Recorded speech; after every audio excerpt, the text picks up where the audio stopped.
তো গতদিনে আমি তোমাদের কোন বিষয় নিয়ে আলোচনা করেছিলাম? আজকেও আমরা দেখি শতকরাটা কার কেমন মনে আছে। শতকরা এই তো কথা। তো শতকরা কাকে বলে? তোমরা কে কে পারো? হাত তোলো। শতকরা কাকে বলে? বাহ, তোমরা তো দেখতেছি সবাই পারো। কাকে ধরি? ধরে বলো। শতকরা হলো এমন একটি অনুপাত যা 100 এর ভগ্নাংশ রূপে প্রকাশ করা হয়। তাহলে নুরানি কি বললো? শতকরা এমন একটি অনুপাত। তাহলে আমি যদি এমন বলি, নুরানি বসো, হাত ছেড়ে দাও তোমরা। তাহলে আমি যদি বলি 3% কি আমি যদি ভগ্নাংশ আকারে প্রকাশ করতে চাই, তাহলে আমরা কে কে পারবো? মোতালে বলো তো, হাত তোর, হাত নাও। 3%, 3/100। গুড। তাহলে 3% সমান আমরা জানলাম 3/100। গুড। আচ্ছা, এবারে তোমরা একটা বিষয় কি লক্ষ্য করছো? ও বলছে অনুপাত আমি লিখেছি ভগ্নাংশ আকারে করতে, তাই না? অর্থাৎ শতকরা একটা ভগ্নাংশ থাকলে হর হবে 100। তাহলে এটা যে ভগ্নাংশ হলো, এই ভগ্নাংশের একটা নাম আছে, নাম হলো সাধারণ ভগ্নাংশ। কি নাম বললাম? সাধারণ ভগ্নাংশ। তাহলে এখানে আমরা শতকরাকে আমরা এটা সাধারণ ভগ্নাংশে প্রকাশ করলাম। সাধারণ ভগ্নাংশ।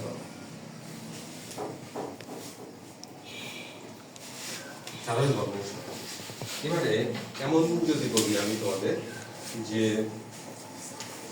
এই 3%কেই আমি এইভাবে যদি আবার লিখি, মনে করো, খেয়াল করো, সমান 3/100। এটা যখন দশমিকে প্রকাশ করবো, একে দশমিকে যখন আমি প্রকাশ করছি, তখন খেয়াল করো 0.03 এটা আসলো। অর্থাৎ শতকরাকে আমি সাধারণ ভগ্নাংশ প্রকাশ করতে পারি, আমি দশমিক ভগ্নাংশ প্রকাশ করতে পারি।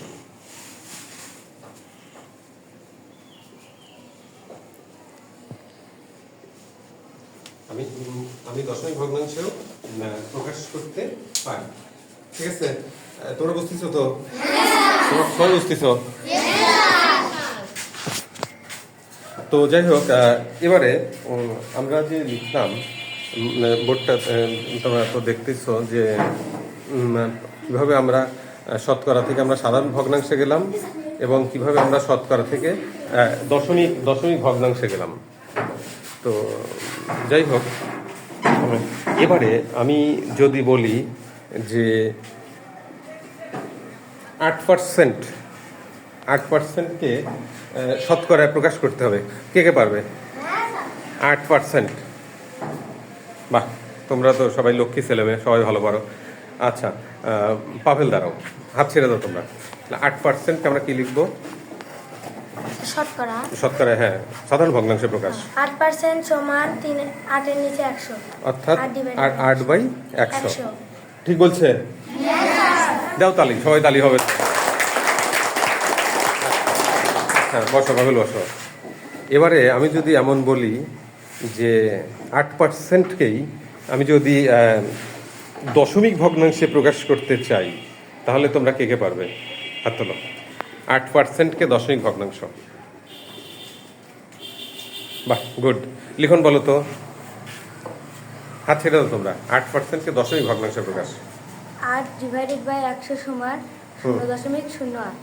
0.08। গুড। ওকে একটা তালি দিয়ে দাও।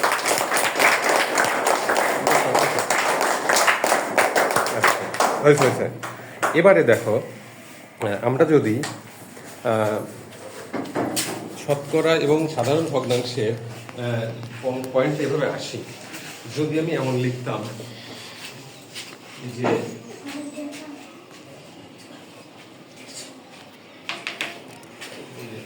যেমন 8% সমান, পাভেল আমাদের বললো 8/100।